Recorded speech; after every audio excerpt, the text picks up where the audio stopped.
Previous lecture में हमने बात की है सेट ऑफ रियल नंबर्स पे, और वहाँ हमने ये नोटिस किया कि जो सेट ऑफ रियल नंबर्स है वो यूनियन है रैशनल नंबर्स के सेट और इररेशनल नंबर्स के सेट का। तो आज हम डिस्कस करना है कॉम्प्लेक्स नंबर्स या सेट ऑफ कॉम्प्लेक्स नंबर्स। अगर हिस्टोरिकली देखें तो कॉम्प्लेक्स नंबर्स का जो आगाज़ है वो 16th सेंचुरी से हुआ, जब एक मैथमेटिशियन जिसका नाम कार्डिनो था और वो काम कर रहा था क्यूबिक इक्वेशंस पे, और उन क्यूबिक इक्वेशंस के सॉल्यूशंस के दौरान उसका इनकाउंटर हुआ इस किस्म के एक्सप्रेशंस के साथ, जैसे a plus radical minus B, जहाँ पे a और b दोनों रियल नंबर्स थे। तो ये फर्स्ट टाइम था कि किसी मैथमेटिशियन ने इस तरह के एक्सप्रेशंस जो है उनके साथ काम किया, लेकिन उस वक्त वो खुद नहीं जानता था कि इनके इस तरह के एक्सप्रेशंस का क्या मतलब हो सकता है या ये किस किस्म की सिचुएशन को रिफ्लेक्ट करते हैं। बहरहाल उन्होंने अपनी बुक के अंदर जिसमें उन्होंने डिफरेंट कैलकुलेशंस की हैं उसमें इस तरह के एक्सप्रेशंस का उसने जिक्र किया, और जो बुक जिसमें उन्होंने ये चीज़ें मेंशन की हैं उसका नाम था अर्थ मैग्ना, जो कि उनकी काफ़ी पॉपुलर बुक थी। बाद में एक और स्विस मैथमेटिशियन जिसका नाम लेनार्ड आइलर है, उन्होंने इसको मज़ीद सिंप्लीफाई करने के लिए स्क्वायर रूट ऑफ -1 को उन्होंने आयोटा का नाम दिया, और फिर एक पूरी अर्थमेटिक्स जो है वो बन गई इस किस्म के नंबर्स के लिए, यानी इनके ऊपर जितने भी पॉसिबल ऑपरेशंस हैं, इनके रिलेशंस हैं, और करते करते ये पूरा एक सेट जो है वो तश्कील पा गया। तो पहले हम बात करते हैं इस सेट के जो फॉर्मल डेफिनेशन है या कॉम्प्लेक्स नंबर्स की जो फॉर्मल डिस्क्रिप्शन है उस पे। तो ये इसकी फॉर्मल डेफिनेशन है, a number is said to be complex if it can be expressed as a plus iota b for a b belongs to real numbers and iota is equal to square root of -1। तो यानी simply ये कहा गया है कि किसी भी number को हम कॉम्प्लेक्स कहेंगे अगर उस नंबर को हम एक्सप्रेस कर सकें a प्लस आयोटा b की फॉर्म में।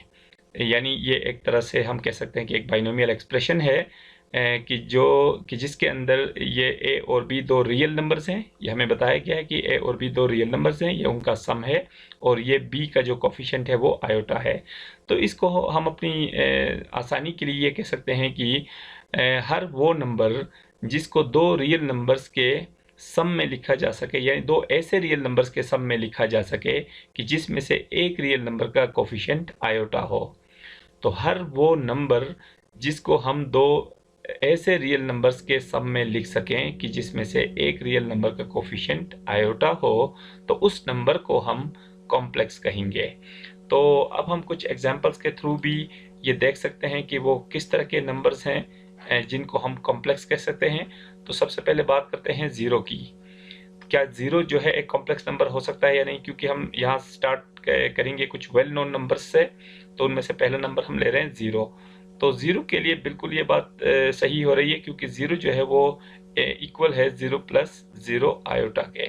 तो मैं ये लिख सकता हूँ कि ज़ीरो जो है वो ज़ीरो प्लस ज़ीरो आयोटा के बराबर है, क्योंकि ज़ीरो और आयोटा का प्रोडक्ट जो होगा वो ज़ीरो होगा, और ज़ीरो का सम अगेन ज़ीरो होगा, जो कि इसके बराबर है। तो इसका मतलब ये हुआ कि मैं ज़ीरो को a प्लस आयोटा b की फॉर्म में लिख सकता हूँ, यानी दो ऐसे रियल नंबर्स के सम में लिख सकता हूँ कि जिनमें से एक रियल नंबर का कोफिशिएंट आयोटा है। तो इसका मतलब ये हुआ कि ज़ीरो जो है वो एक कॉम्प्लेक्स नंबर है। और यहाँ पे ये भी बताते चलें कि सेट ऑफ कॉम्प्लेक्स नंबर के लिए हम नोटेशन यूज़ करते हैं c। तो इसका मतलब ये हुआ कि सी जो है वो ज़ीरो जो है वो बिलोंग करता है सी से, यानी सेट ऑफ कॉम्प्लेक्स नंबर से। इसी तरह अगर हम बात करें वन की, तो वन को मैं लिख सकता हूँ वन प्लस ज़ीरो आयोटा, क्योंकि one plus zero iota again one है। तो इसका मतलब ये हुआ कि वन भी एक कॉम्प्लेक्स नंबर है, क्योंकि वन को भी दो ऐसे रियल नंबर्स के सम में लिखा जा सकता है कि जिनमें से एक रियल नंबर का कोफिशिएंट आयोटा है। इसी तरह अगर हम बात करें टू की, तो इसको लिख सकते हैं हम टू प्लस ज़ीरो आयोटा। इसी तरह थ्री की बात करें तो इसको लिख सकते हैं थ्री प्लस ज़ीरो आयोटा। इसी तरह अगर हम -3 की बात करें तो लिख सकते हैं -3 प्लस ज़ीरो आयोटा, और -5 है तो इसको -5 प्लस ज़ीरो आयोटा। तो इसका मतलब ये हुआ कि टू भी कॉम्प्लेक्स है, इसी तरह थ्री भी कॉम्प्लेक्स है, इसी तरह -3 भी कॉम्प्लेक्स है, इसी तरह -5 भी कॉम्प्लेक्स है। और इसी तरह अगर हम कुछ फ्रैक्शनल नंबर्स अगर चूज़ कर लें, जैसे कि 1/2, तो 1/2 को मैं लिख सकता हूँ 1/2 प्लस 0 आयोटा।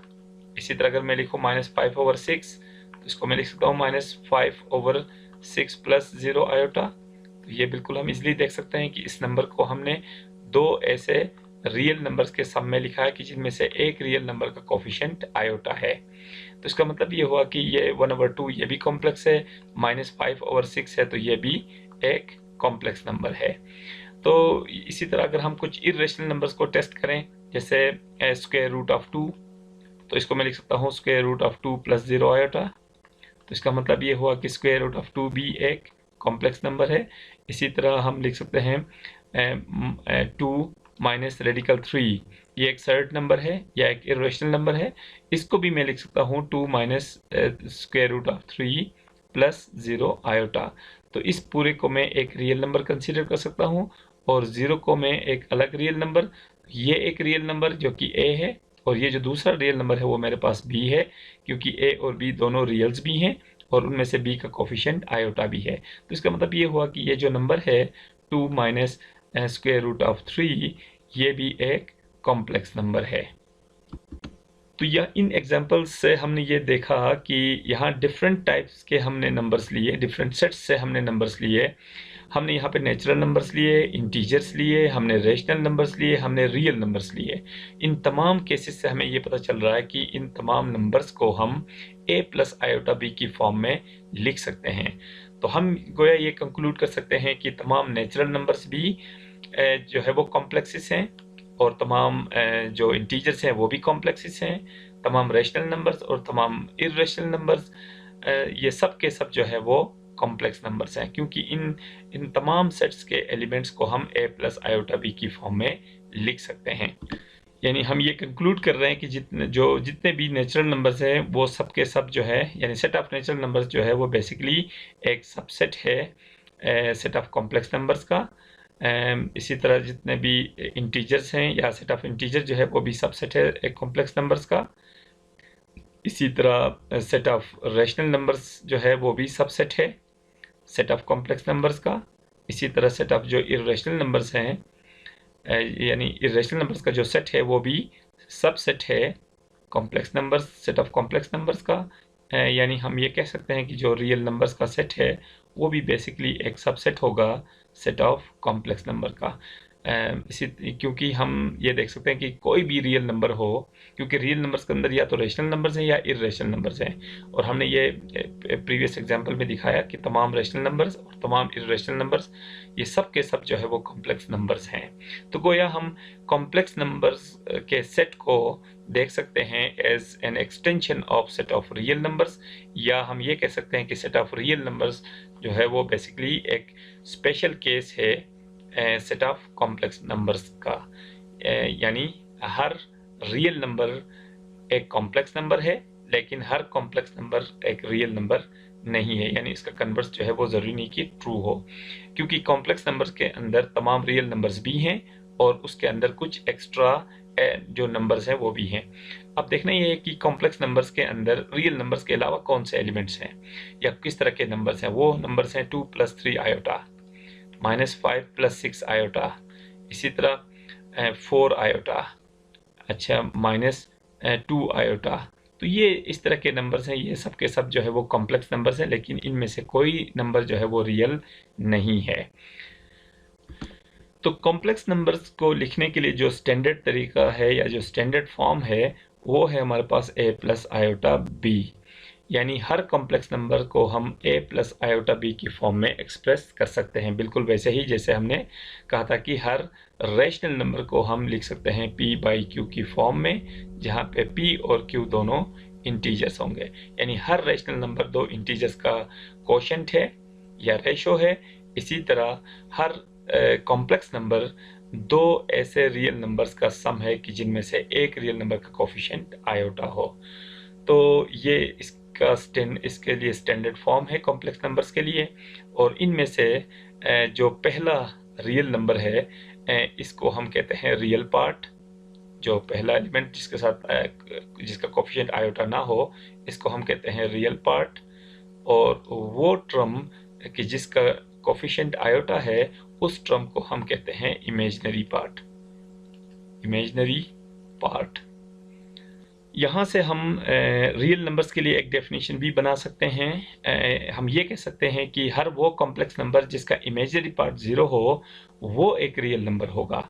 जैसे कि मेरे पास एक कॉम्प्लेक्स नंबर है, जैसे 2 + 0 आयोटा। तो ये एक कॉम्प्लेक्स नंबर है जो कि a + आयोटा b की फॉर्म में है। ये मेरे पास a है जो कि 2 है, ये मेरे पास b जो कि 0 है। तो यानी इसका इमेजिनरी पार्ट 0 है। तो ये नंबर बेसिकली इक्वल है 2 के, और 2 हमें पता है एक रियल नंबर है। इसी तरह हर कॉम्प्लेक्स नंबर जिसका रियल पार्ट 0 होगा उसको हम प्योरली इमेजिनरी नंबर कहते हैं या प्योर इमेजिनरी नंबर कहेंगे, और हर वो कॉम्प्लेक्स नंबर जिसका इमेजिनरी पार्ट 0 हो उसको हम कहते हैं रियल नंबर।